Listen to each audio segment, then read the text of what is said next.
If you are struggling with frizzy hair and you're getting frustrated because you can't figure out why your hair is frizzy, then you need to keep watching this video. Hey y'all, it's Rock Natural, your weekly beauty reporter, and I'm coming to you today with a tip for frizzy natural hair. So we all experience this, especially, you know, in the summer months when you want your hair to be luxurious but it's just looking dry. Tip number one, I suggest using a clarifying shampoo. Watch this whole video right here using a product that I absolutely love.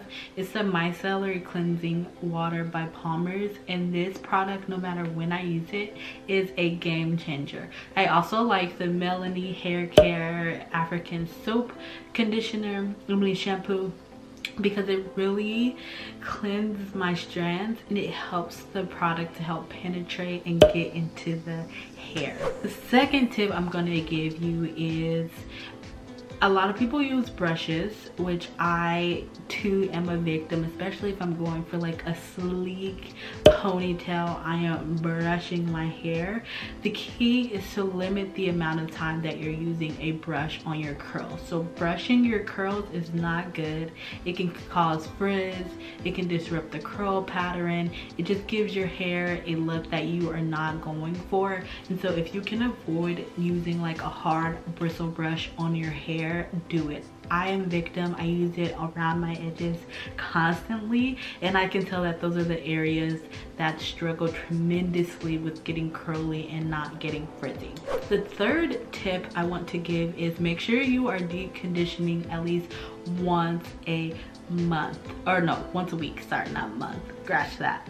You want to make sure that you are deep conditioning at least once a week. Every time you are washing, weekly, when you are washing your hair, you should be deep conditioning. Some people can get away with doing it once every 2 weeks if your hair is on the thinner side, thinner/finer side, but you should be doing this constantly. The one thing about deep conditioning is that it really helps to restore that moisture, hydrate the hair depending on the type.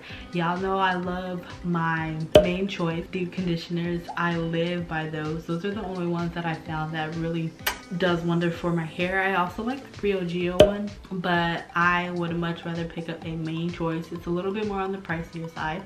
Main Choice over any other deep conditioning. The fourth and final tip I have for my natural gals is, oftentimes the product cannot penetrate the scalp because of oils, thick butters.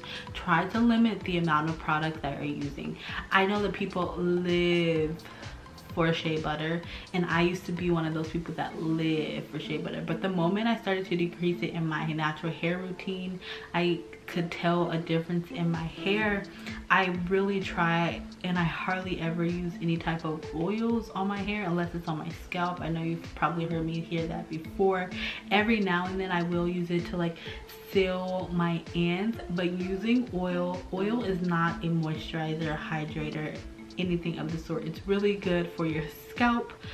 If you have drier scalp, it's also really good to seal in the product because it does seal.